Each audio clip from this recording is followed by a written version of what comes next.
Hello everyone, मैं हूं आपका अपना दोस्त सतेंद्र चौधरी। आप सभी का एक बार फिर बहुत बहुत स्वागत करता हूं।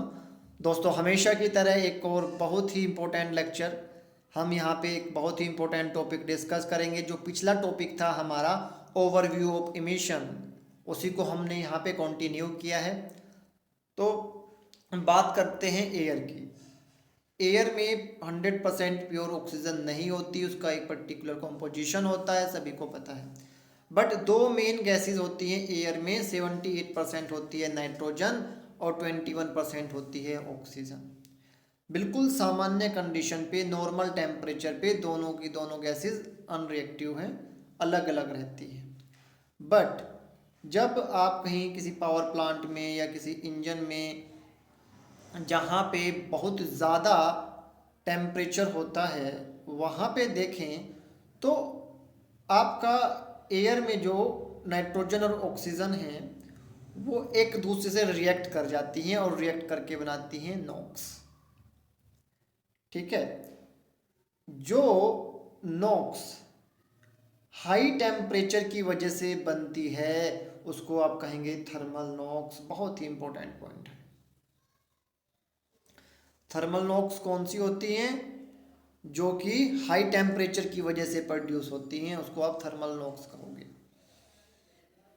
अब जैसा पिछले लेक्चर में हमने बात की थी मीथेन की। मीथेन मान लीजिए एक प्योर फ्यूल है, बट ज़्यादातर फ्यूल जो हैं वो विद प्योर इम्प्योरिटीज़ होती हैं। उनमें बहुत सारे अदर कंपाउंड्स भी होते हैं, अदर एलिमेंट्स भी होते हैं। लाइक आपका नाइट्रोजन हो गया, सल्फर हो गया, लेड हो गया आपका गैसोलीन में, मरकरी हो गया आपका कोल में, और बहुत सारे अदर आपके अनबर्नेबल मटेरियल होते हैं जिनको ऐश बोलते हैं, वो सब भी आपके फ्यूल में होते हैं। तो पॉइंट टू पॉइंट आपने बहुत अच्छे से देख लेना दोस्तों। जैसे कि लेड इन गैसोलीन, ये बिल्कुल मेंशन किया हुआ है बुक में अलग से।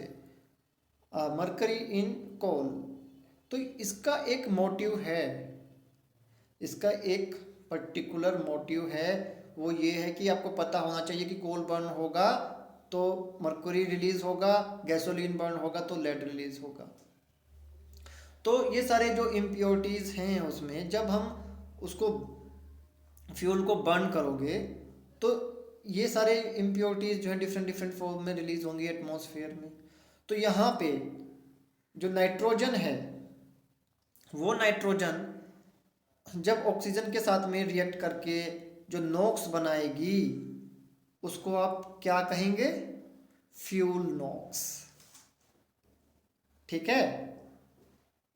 बहुत ही इंपॉर्टेंट पॉइंट है दोस्तों, नोट कर लेना इसको। थर्मल नॉक्स कब बन रहा था? हीट की वजह से।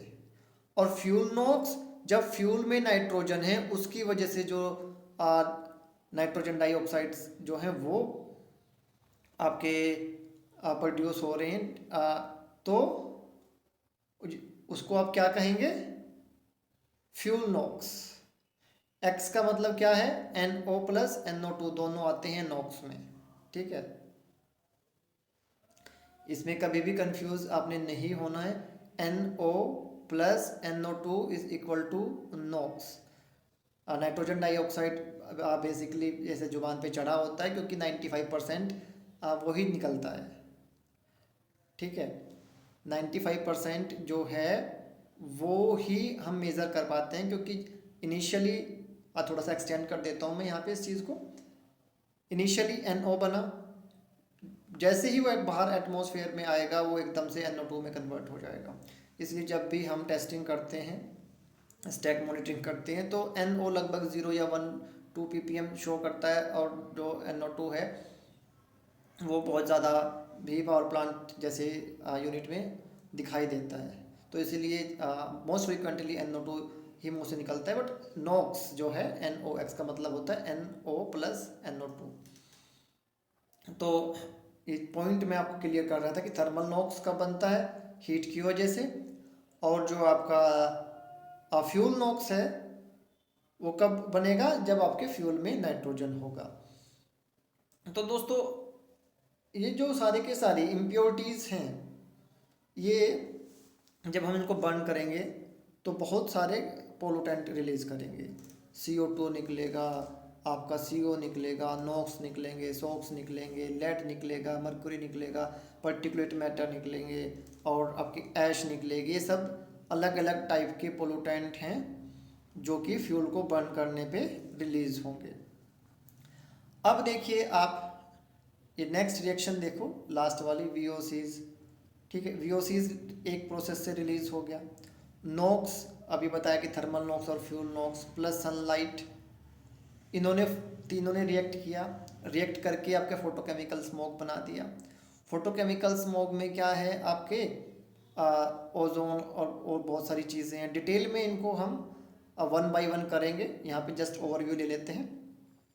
तो अब प्राइमरी पोल्यूटेंट से कैसे धीरे धीरे आपके सेकेंडरी पोल्यूटेंट बनते जा रहे हैं और प्राइमरी पोल्यूटेंट कैसे रिलीज हो रहे हैं, बिल्कुल आपके दिमाग में ये चीज़ क्रिस्टल क्लियर हो जाएगी कि भाई नॉक्स में थर्मल नॉक्स क्या है, फ्यूल नॉक्स क्या है। बहुत ही इंपॉर्टेंट ये पॉइंट मैं बार बार एम्फेसिस इसलिए कर रहा हूँ उस पर कि बहुत क्वेश्चन आते हैं इस पर।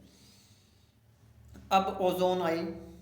ओजोन अगर आप स्ट्रेटोस्फीयर में देखें तो बहुत अच्छी है, ट्रोपोस्फीयर में देखें तो ये एक पोल्यूटेंट है। इस पे भी हम आगे डिटेल में डिस्कशन करेंगे। तो दोस्तों ये सारे के सारे पॉइंट्स आपने अपनी बुक का जो चैप्टर है एयर पोल्यूशन वाला, वहाँ से ध्यान से पढ़ के इनको नोट करके अच्छे से याद कर लेना है। क्वेश्चन नोट करो, थर्मल नॉक्स और फ्यूल नॉक्स में से ज़्यादा कौन सी होती है। थर्मल नॉक्स और फ्यूल नॉक्स दो टाइप के नॉक्स मैंने यहाँ पे बताए, तो इनमें से ज़्यादा कौन सी होती है, कौन सी ज़्यादा रिलीज होती है, थर्मल नॉक्स ज़्यादा रिलीज होते हैं या फ्यूल नॉक्स रिलीज होते हैं। बहुत ही इंपॉर्टेंट क्वेश्चन है, सर्च करके आपने मुझे कमेंट बॉक्स में लिख के बताओ। तो दोस्तों एक और लेक्चर बनेगा ओवरव्यू पे, इसके बाद में हम क्राइटेरिया पोल्यूटेंट पे चलेंगे। तो मैं समझता हूँ कि अभी तक 2 लेक्चर हुए हैं, ये आपको बिल्कुल क्रिस्टल क्लियर हो गए होंगे। फिर भी कोई डाउट लगता है आपको किसी पॉइंट पे तो डेफिनेटली मुझसे आप पूछ सकते हैं, हम उस पर डिस्कशन करेंगे। Thank you.